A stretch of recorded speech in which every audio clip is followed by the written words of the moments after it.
Well, sticking on Capitol Hill, 15 GOP senators threatening that filibuster to a stopgap measure to fund the government. This over President Biden's vaccine mandate or weekly testing plan. Those senators fighting to defund the mandates. They're willing to hold a short-term government spending bill hostage. You see them on your screen. One of those senators there, Roger Marshall of Kansas, and he joins us now live on the program. Senator, thank you very much for coming on. Talk to me about why this is such a priority for these 15 GOP senators. Yeah, Emma, this is about an economic shutdown. This is about jobs in Kansas, in your hometown, in your home state. 10, 20, 30% of the workers have not been vaccinated, nor they're going to.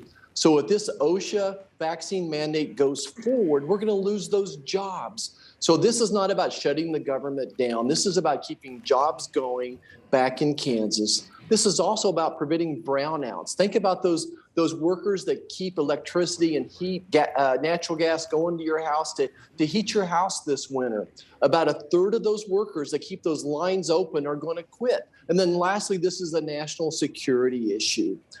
Probably around 10% of our people that are active duty have not been vaccinated. They're going to be separated from the military. And probably close to half of our National Guard enlisted folks have not got the vaccine either. So this is about jobs, protecting jobs, preventing brownouts, and your national security.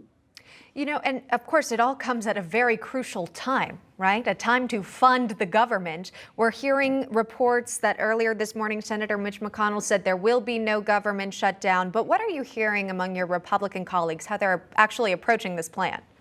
Yeah, Emma, let me add one more point. 92% of Americans have some type of protection against COVID already. I encourage the vaccine, encourage the booster, but I'm against mandates. What I'm hearing from my folks here is the battle's still on. We're still fighting for hardworking Americans. Mike Lee, Ted Cruz, others, and myself are still fighting to prevent any of these mandates, these unconstitutional federal vaccine mandates from going through. If that means shutting down the government for a weekend, the minority still has a few rights left up here, and one of them is this issue of unanimous consent. I don't want to bore your listeners, but the other side is so incompetent. The Democrats are so incompetent, they could have started this timeline 3 or 4 days ago and avoided the need for unanimous consent to keep the government open. But they left us this card, and we're planning on playing it. The jobs in Kansas are every bit as important as all these federal jobs up here with all these people working from home that frankly, our government's become very inefficient,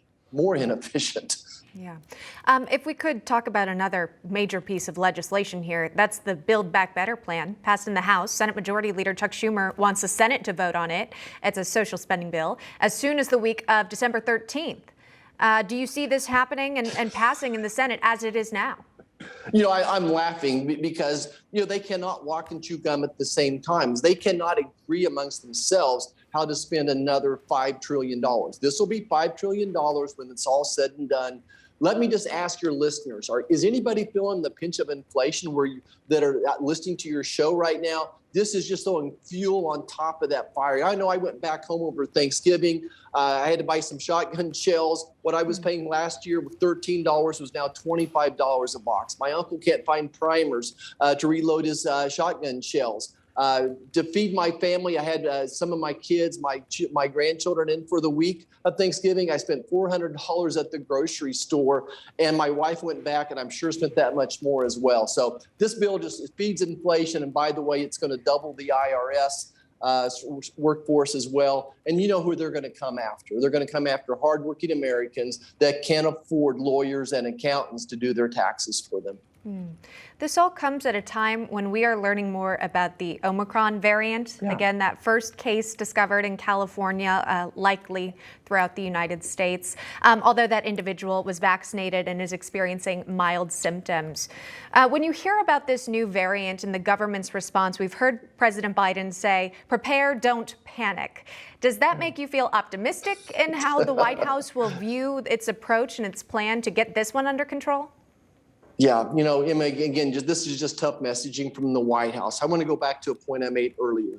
92% of Americans now have some amount of immunity to the COVID virus. That's through vaccines and through natural immunity. What we know about the Omicron virus is that it probably is more transmissible. It spreads easier. But beyond that, we don't know much. I have every reason to believe that natural immunity should still offer significant protection.